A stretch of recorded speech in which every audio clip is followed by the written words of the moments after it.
नमस्कार जी, मैं बीएन फिर एक बार आप लोगों को दरबार। दर्शकों, अमेजन वर्षा वन के बारे में सोचने से ही हम लोगों को डर लग जाता है। और उस अमेजन वर्षा वन में कई अनोखे पौधे और जानवर पाए जाते हैं, जिनमें से कुछ प्रजातियों विशिष्ट क्षेत्र में ही पाई जाती है।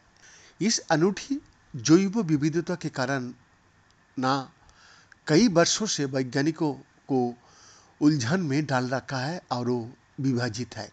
अब UK centre for ecology and hydrology के नेतृत्व में एक नया अंतर्राष्ट्रीय अध्ययन इस पारंपरिक सोच को चुनौती देता है कि पिछले हिमयुग के दौरान अमेजन का विकास कैसे हुआ, जो लगभग 2.6 मिलियन और 11,700 साल पहले की अवधि तक फैला था।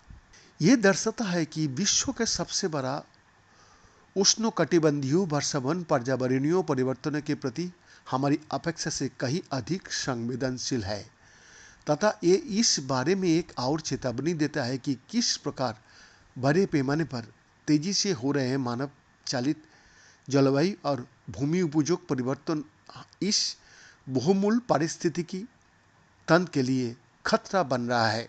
कुछ वैज्ञानिकों ने तर्क दिया है कि पिछले हिमयुग के दौरान अमेजन में वन द्वीप, जिन्हें रिफ्यूजिया कहा जाता है, जो पूरी तरह से अलग थलग थे, जबकि अन्य लोगों का मानना है कि जंगल निरंतर था जो आज के लगभग बराबर क्षेत्र में फैला हुआ था।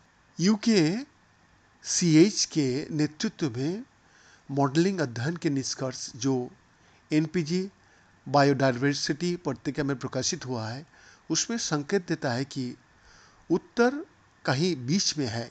वुडलैंड्स और सवाना इन वन द्वीपों को जोड़ता है।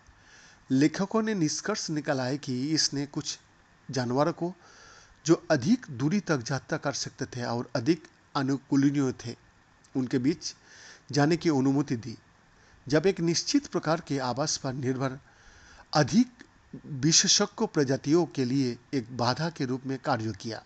किसी क्षेत्र के वनस्पति और जलवायु की संरचना प्राकृतिक विकास को प्रभावित करती है, जिसका अर्थ है कि यद्यपि कोई प्रजाति मूल रूप से एक बड़े क्षेत्र में मौजूद रही होगी, लेकिन जानवरों के स्थानीय पर्यावरण में परिवर्तन के कारण विभिन्न प्रजातियां धीरे धीरे विभिन्न क्षेत्र में विकसित हुए।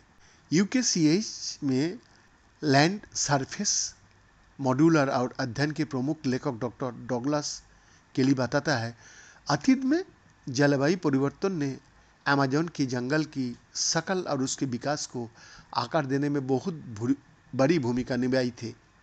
इसी तरह के बदलाव बहुत जल्द और बहुत तेजी से होने वाला है।